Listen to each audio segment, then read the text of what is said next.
वो खड़े होके पनामा हैट पहन के ड्रामा शरीफ कह रहा है जी मैं हमारे ऊपर एक करप्शन का केस नहीं है। निकाला क्यों? अगर ये बात है कि आपको नहीं पता तो आप निकले क्यों? इकट्ठे करें अपनी टीम को और ये सिर्फ मामला पंजाब की हद तक नहीं रहना चाहिए। वज़ीर आज़म घर जाएंगे या जेल जाएंगे ये मसला नहीं है। मसला ये है कि अगर आपकी बारी आई तो ना आपको घर मिलेगा ना आपको पाकिस्तान मिलेगा, तुम्हें तो ससुराल में जाना होगा। ये 100 रुपए का नोट है, 100 रुपए का। कोई साबित कर दे कि नवाज शरीफ ने 100 रुपया भी रिश्वत ली हो।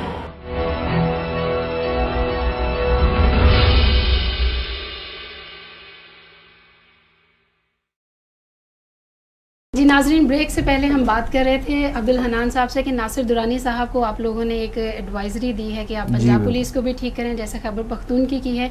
आपको क्या लगता है कि वो ऐसा अपने फ़राइज़ सर अंजाम दे पाएंगे? इंशाल्लाह, क्यों नहीं। नासिर दुरानी साहब एक पाकिस्तान के ही बेटे हैं और उन्होंने साबित किया है खैबर पख्तूनख्वा में जब खान साहब ने उनको फुल पावर दी और अथॉरिटी दी जिसमें उनको फ्री हैंड दिया गया कि आप इसमें बेहतरी लेके आएँ। आप ये याद करें कि वो दिन कौन से थे, बॉम्ब ब्लास्ट हो रहे होते थे हर वक्त, हर दूसरे दिन मामूल बन चुका था। लोगों की ज़िंदगी वहाँ पे खैबर पख्तूनख्वा में अजीरन होकर रह गई थी। ठीक है। नासिर दुरानी साहब आते हैं, वो अपने अमेंड्स लाते हैं और ख़ान साहब के ये इसमें मैं सबसे बड़ा क्रेडिट तो ख़ान साहब ही को जाता है जिन्होंने एक दिन के लिए किसी एक थाने में किसी एक दरख्वास्त के पीछे किसी किस्म की पॉलिटिकल इंटरफेरेंस नहीं की, तो चीज़ें मेरिट पे होने लग गई। जब मेरिट पे होने लगी ऑटोमेटिकली सिस्टम बेहतर होने लगा, एम्पावर हो गया, लोगों का ट्रस्ट बढ़ गया उसी पुलिस के अंदर जो वो हमारी हुकूमत आने से हफ्ता पहले तक जिसको ट्रस्ट नहीं कर रहे थे, हमारी हुकूमत आने के बाद महीना गुजरा उसके बाद उनका ही ट्रस्ट डेवलप हो गया।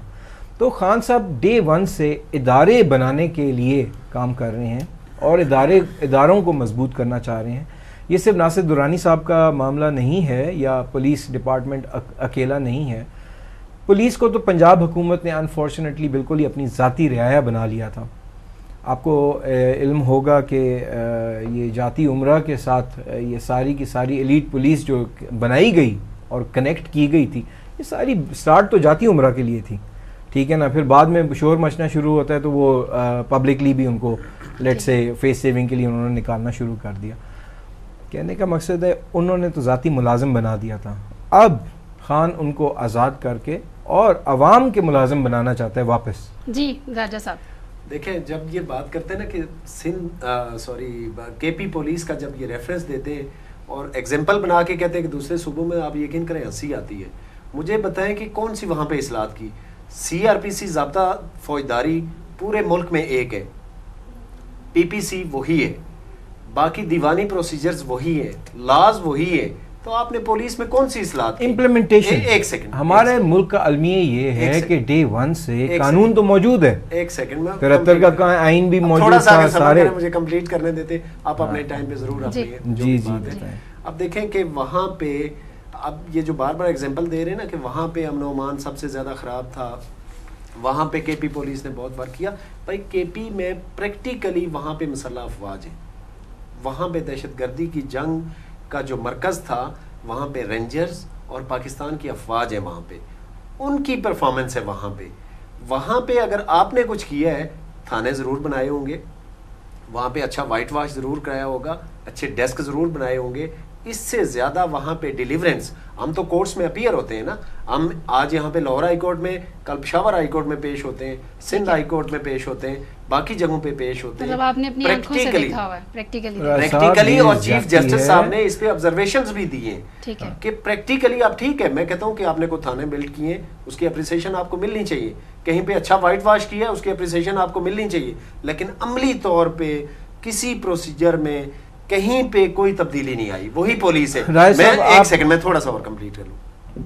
अब मैं समझो नासिर दुरानी साहब जाती तौर पे बहुत अच्छे होंगे, लेकिन अगर मैं कहता हूँ ये जुल्म होगा कि उन्हें अगर पंजाब के अंदर पंजाब के निज़ाम पे उन्हें मुसल्लत किया जाता है, हो सकता है वो कर ही ले जुल्म वाली इसमें कोई बात नहीं किया जा रहा। वहाँ पे डिलीवरेंस, वहाँ पे देखे ना कौन सा केस इन्होंने अच्छा कोई एक एग्जांपल बताएं। नैब प्रैक्टिकली वहाँ पे बंद पड़ा रहा, ताले लगे रहे वहां पे। किसी एक पॉलिटिकल स्वाय इसके कि जो इनसे बागी होता था उसके खिलाफ इन्होंने मुकदमात जो करवाए।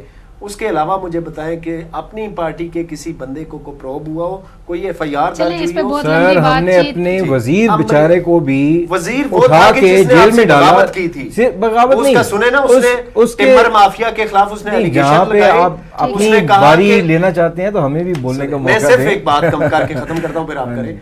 उन्होंने जब CM पे ये एलिगेशन लगाया था कि वो जंगलात की कटाई में CM की सरपरस्ती में वहां पे कटाई हो रही है, तो उसको अगले दिन उठा के केस उस पे डाल दिया।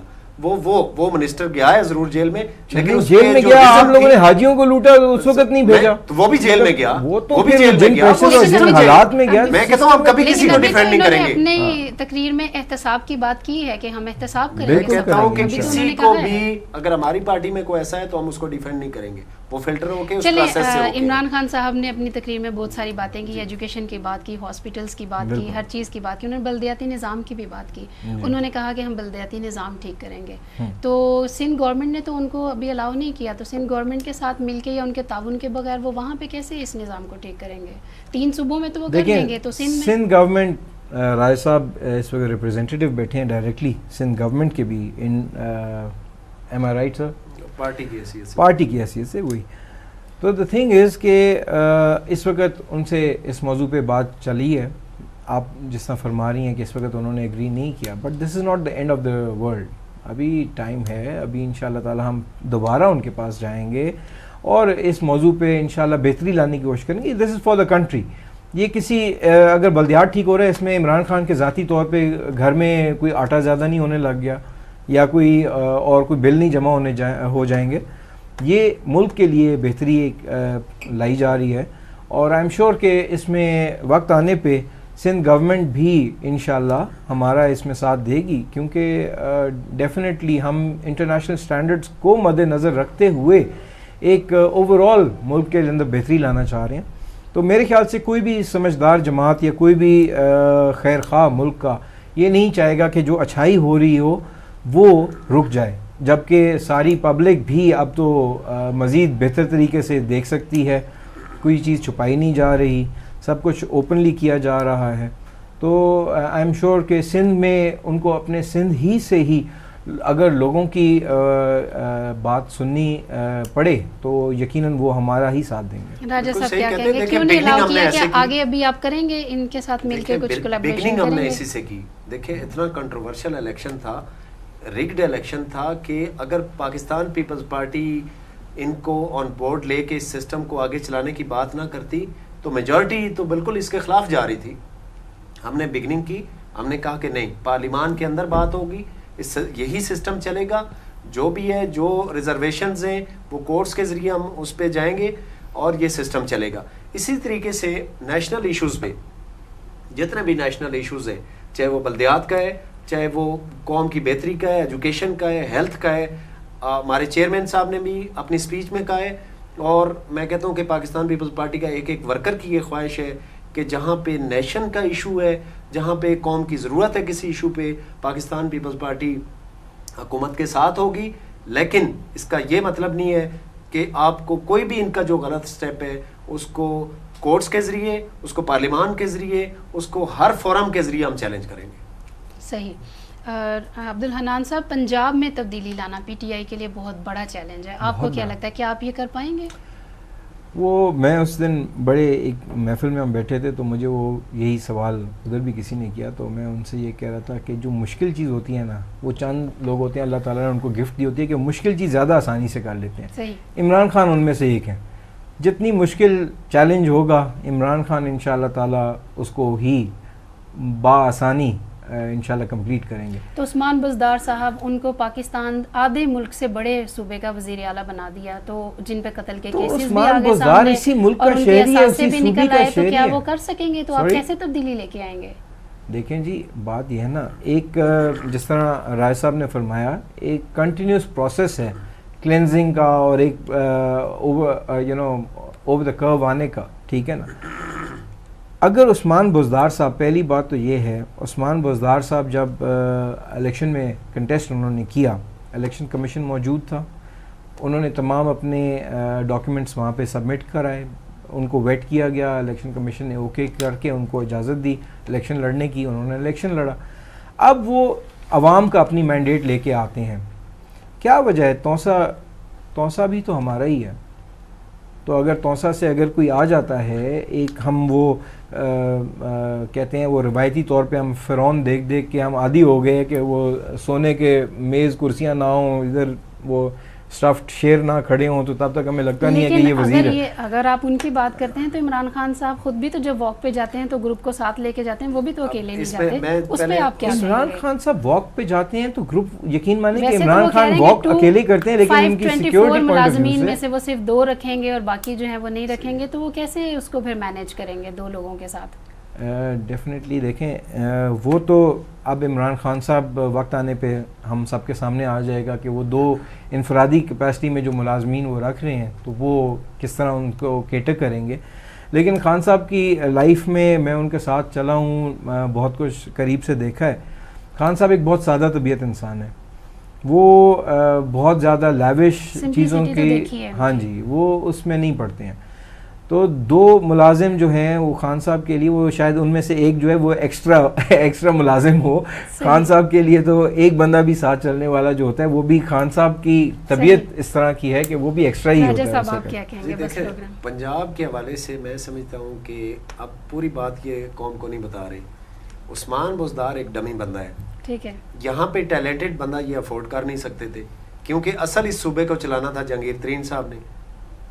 अब ये सच बोले कौम से कि वो बेचारा, वो पहली बात है कि वो जो भी है आप देख रहे हैं, लेकिन ये भी सारे लोग देख रहे हैं, जनूबी पंजाब के हैं तो हो सकता है सेंट्रल पंजाब के लिए, जनूबी पंजाब से पहले क्या कुछ नहीं हुआ, राजनपुर से क्या, जनूबी पंजाब को तो सूबा बनाने का लगारी साहब कहाँ से थे, लगारी जो बलकशेर मज़ारी साहब भी आए, सारी बातें ये बात ना कहे कि उस इलाके को रिप्रेजेंटेशन नहीं मिली, ठीक है, उस इलाके के हवाले से अगर देखें तो ठीक है, लेकिन डिलीवरेंस के हवाले से मैं समझता हूँ, लेकिन उस इलाके के हालात भी तो बहुत बुरे हैं, बेचारों के पास बिजली नहीं है, खाने अब इनका बैकग्राउंड आप सुने, मैं कहता हूँ इसके जिम्मेदार ये फिर खुद है ना, इनका ये देखें, ये खुद तहसील नाज़म रहे, एक सेकंड, ये तहसील नाज़म खुद रहे, नहीं कर सकेगा, इनकी फैमिली में MNAs रहे, अगर डिलीवरेंस नहीं हुई तो इसका मतलब ये जिम्मेदार है।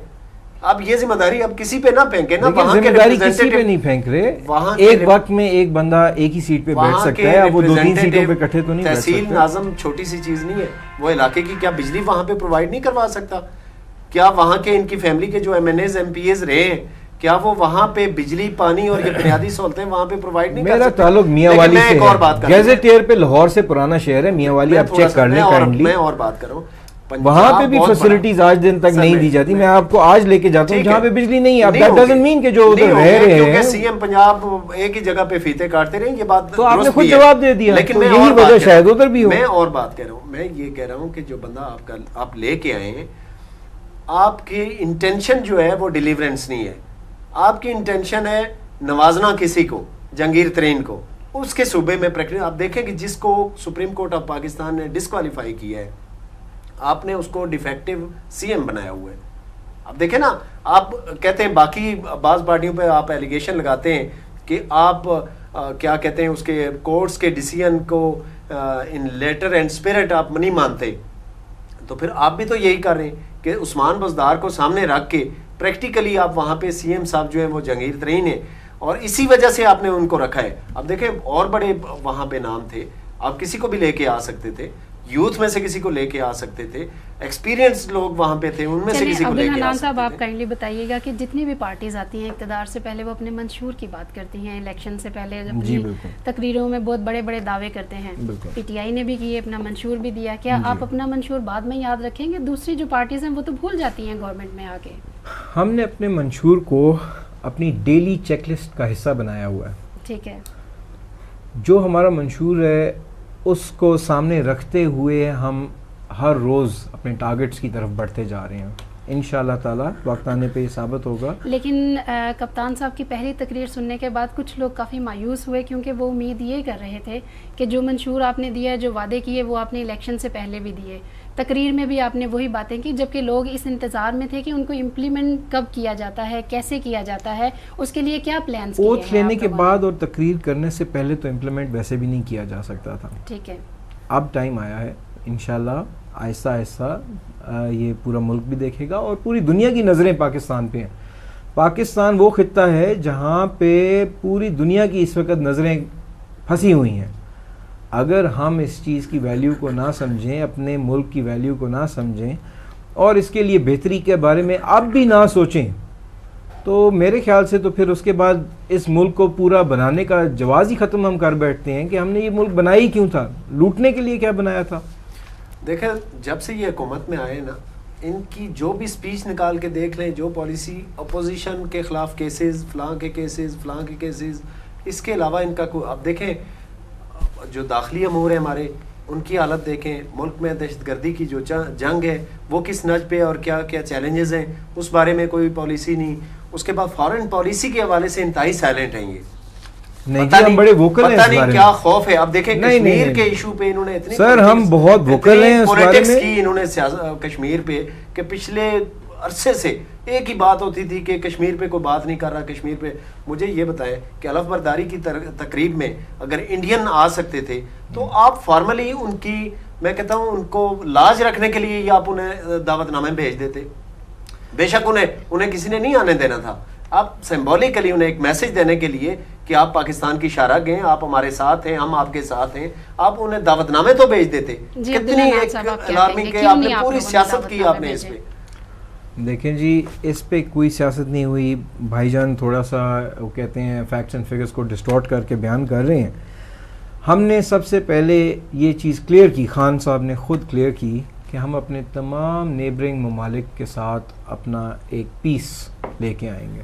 ठीक है, इससे ज्यादा बड़ी बात क्या हो सकती है। आज दिन तक कश्मीर का उसमें जिक्र नहीं है। इनविटेशन की सर, बात करेंगे, कश्मीर का आप लोगों जिक्र ने उसमें इनवाइट मौजूद नहीं है। किया। अगर हम इनविटेशन की बात मैडम एक बात, करेंगे। जब से इक़्तिदार में आए एक स्पीच निकाल के दिखाएंगे जिसमें कश्मीर का जिक्र हो जिसमें, तो आप लोगों ने क्यों नहीं इनवाइट किया? इन्होंने मौलाना साहब का क्या कुछ नहीं किया, उनका अशर करके रख दिया, उनका जगह जगह तराने बने उनके खिलाफ।